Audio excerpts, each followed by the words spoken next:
There are times when I go on the internet, specifically TikTok or Twitter, and see people arguing about ships. Again, I make it no secret anywhere that I'm a part of the gaming community that tends to ship certain characters.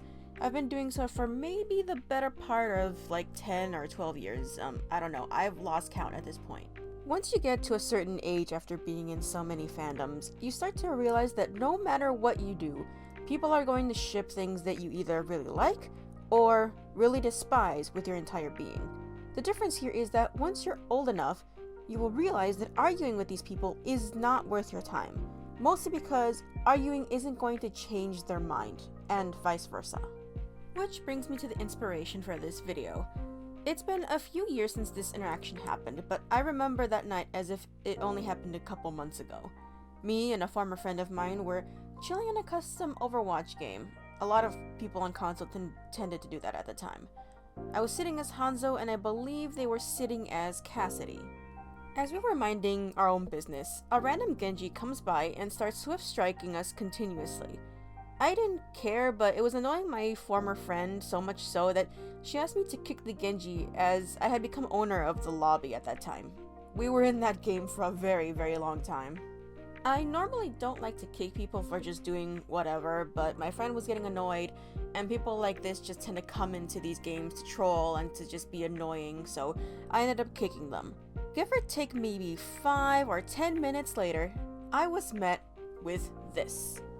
This was when I still had my messages open, but this message went into talking about how I was throwing things out of proportion, and if I knew anything about Overwatch, which I didn't apparently, I was shipping a broken ship and yada yada yada. It was just all kinds of nonsense. Like, my god, this person was just so hurt over me just kicking them. There was nothing else to it than that. It makes me laugh looking back at these messages. And then they also mentioned something about being the bigger person, like, buddy. At that moment, I was the bigger person for quietly removing you and not saying anything. You were the one that threw a temper tantrum over nothing. I thought that was the end of it. I never really saw them in custom games after that. But there's a second part to this anime. Give or take maybe a few years later, with a new friend group, I bring up my lovely interaction with the mysterious ship hater to my friends.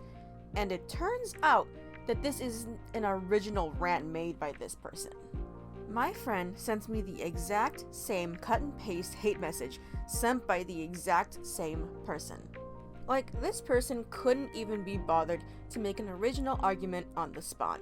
They have had to have this argument ready, because if they were to actually get into by possible real argument, I doubt they could be able to hold themselves together. That argument was in 2017, and it makes me wonder, where are they today?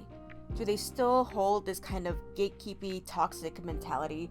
Or have they grown past that and matured and realized that hating on people through a video game isn't going to stop anyone, and it's, again, just simply a waste of time? I'm not saying there aren't ships out there that you can't, dislike, but there has to be a point when you realize that there are a lot of people out there that are going to ship things that you like, but sometimes there are going to be things that you don't like. And if you don't like it, you can just simply click away. You're not being forced to, see the fan art, or read the stories, or interact with the community. You willingly being there is simply just going to make you upset. You're making yourself upset. You can simply just click away, and if it's something that you continuously see on your timeline in either Instagram or Twitter, there is a blacklist button. That was my own memorable experience with a person who just kind of took things out of proportion. Again, it happened a couple of years ago, so I'm hoping that they've possibly, gotten over it and realized that sending things like that isn't going to change anything. If you have a similar story to this, I would love to hear it. Not just, limited to video games, but maybe TV media, movie media, whatever it may be.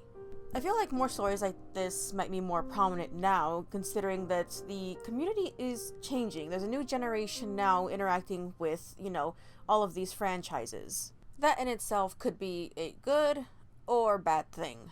We'll just have to wait and see.